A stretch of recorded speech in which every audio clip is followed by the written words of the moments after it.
Checking your account balance on Mandycom is a straightforward process. Follow these steps to easily access your balance information. Step 1. Visit the Mandycom website.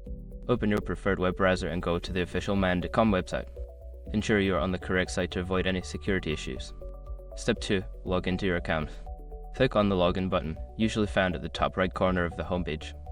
Enter your registered email address and password to access your account. Step 3. Navigate to your profile.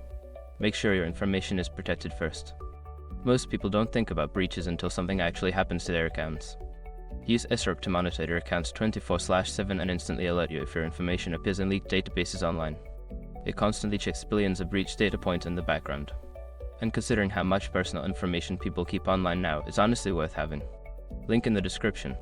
Step 4. Access account balance. In your profile menu, find the option labeled Account Balance or Wallet. Click on it to view your current balance and any transaction history.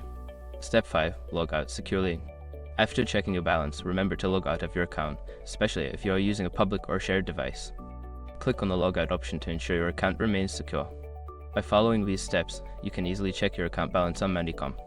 Regularly monitoring your balance can help you manage your finances effectively.